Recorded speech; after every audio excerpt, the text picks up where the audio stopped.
What is health? Is it just not being sick, or is it something more?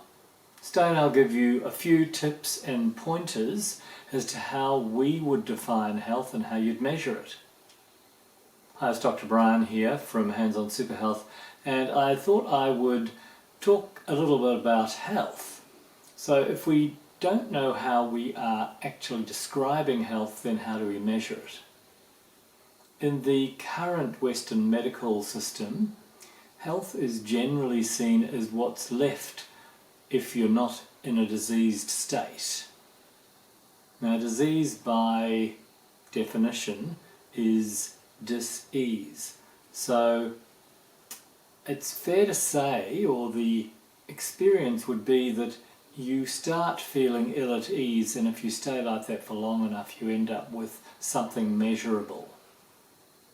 And there's, I guess, an ambulance at the bottom of the cliff element of this, where you are healthy until you're seen to not be healthy.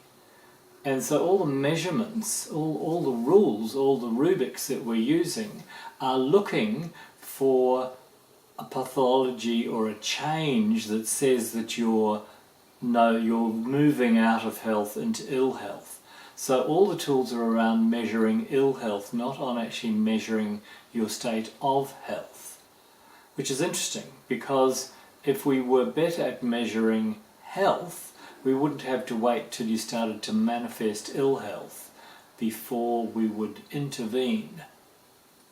And most of the treatments, once you go for your regular test, your blood test, or your age-related screening on population averages, are looking for the sort of illnesses commonly occur at 40 or 60 or 80 or whatever it is. And so if you don't go to your doctor regularly, then you may not be having the screening process. So there's some value in that. However, if you decided that health was something that was the product of input in various areas of your life, there is ways that you can measure it. So I would say, and this is what the latest evidence is, that health is adaptability. And so there are various measures that exist now that we can use through technology to actually measure your adaptability. Now, one of the key ones that we use here at Hands-on Superhealth is heart rate variability. Now, we have a tool, an electronic tool, that's quite magnificently expensive. However, it's very clever in that it actually uses a concept of polygraph technology, which is a lie detector, and that's measuring whether you're actually in a parasympathetic rest, repair, recuperate, let the body repair and heal itself, or in a stress state, which is arguably the area where the body breaks down and goes into dis-ease because it's actually in stress. And that is pretty well unequivocal. You're not going to get anybody serious who's going to argue that stress doesn't cause disease. It causes dis-ease, and that leads to a disease state if it's not checked. Because the survival response, which is stress, which is to get you out of trouble, is not a way that you can live your life full time. Now, I quite like the illustration that James Chestnut gives. He's a health advocate, health researcher, wellness researcher, a chiropractor, and he says that when you end up in the doctor with a problem, maybe you arrive in an ambulance, maybe you arrive in a routine, maybe you're going for a checkup, and they find something the matter. He said it's kind of like having the fire brigade come to fight the fire in your house. And they come with, pickaxes potentially to break down doors and water fire hoses, and they quench the fire. But you don't ask them back every week to hose the house out and break down another door to prevent another fire. You actually bring a different crowd of people around called builders, and you look after the house and keep it happy, keep the house in good shape, and you might check, the wiring if that's what caused the fire, or ensure that the fire stays in the fireplace, that the chimney's clean, sort of things that we might call maintenance. But if they're neglected, then sometimes there's a fire, and sometimes it's quite simple. There was an incident in the house where something flammable escaped from where it was safe to somewhere where it's not, and that caused the fire to take off. So it's not a perfect analogy, but the concept is the remedy for the fire is very different for after the fire. And so while hospitals in Western medicine are very good when you're in a crisis, they're particularly poor at measuring health and then helping to maintain health. So if we're looking at heart rate variability as a measure of health, then what that's telling us is that the body is adaptable. So it's like a good surfer. They can ride a rough wave and stay on the board. In fact, they can ride awesomely tumultuous waves, riding the tube. I'll probably use the wrong word, but really riding a curl of a wave and being inside, being ejected as the wave collapses. It's very spectacular. And sometimes the wave is, 5 meters high. So that's health. That's that ability to stay on the board under duress. And we know that we're not healthy when we kind of fall apart under load. And it's not a pleasant experience because you're just not able to hold your own anymore. You're actually really buffeted by your surroundings.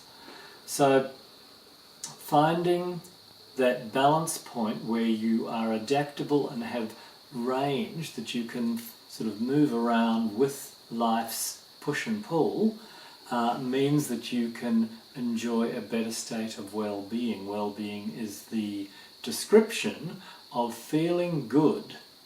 Now, feeling good is, I guess, a describer of health, but you can feel good and actually be unhealthy at the same time or have a disease. However, state of mind is critical, and it's an area of personal study at the moment, and there is an unequivocal body of evidence, and let's say scholars and wise people, I won't tell you whether they're men or women, but wise people have written for thousands of years about the power of thought crystallizing into our experience. So if you hold a solid positive expectation in life, you probably won't get sick in that really severe way. You may get a cold, you may have a mild infection, but your expectation is always that you'll get better, and you will. In fact, if you have a process that helps you get better and you believe in it, you'll get better way faster than if you are not confident that your responses to getting sick are going to work. So what is health? Health is a state of really high adaptability and resilience. So it's something that's very important that we develop. I believe that it actually works in the triad of health. So on the bottom we've got structural integrity and balance. So therefore the body is not wasting energy fighting with gravity. It's actually stable, and it's now supple and stable and strong in gravity. Now, biochemistry, what we eat, what your body does with it, hormones, they are the product of your emotions and the product of what you eat and the environment we live in.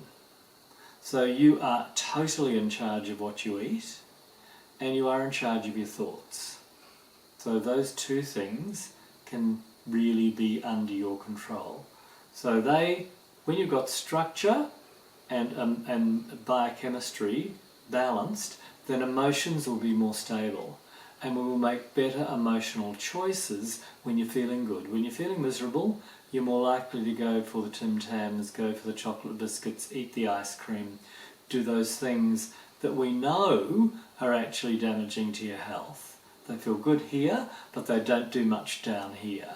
So it's very important that we are feeling good so that we choose things that actually are going to really give us more vitality and health at a cellular level. And then over that top we have a spiritual space that is, I think, so important. I think that it's something we all need to find our own pathway to. We need to believe in something. And very wise people have said when you remove religion or true spirituality, we will believe in everything, in anything else. So whether we believe in climate change or believe in some other cause which might be noble, it's then that science forms the same space as religion and we believe in it and it's got dogma. Now, there's obviously good and bad aspects to everything, but fundamentally that concept that we have a spiritual layer, that we actually have a right side of our intuitive mind that connects to source intelligence, source spirit, that is actually what gives us true meaning in life and helps us live well and live healthily. So there's always an exception. I'm sure someone can point to someone that was wildly religious who died a terrible death. However, I would say that there's meaning of life and happiness, and that low sense of ill-at-ease and dis-ease are essential things for living well and living healthily. So that's my comment for the day. The concept of health and super healthy is where we want to help everyone go.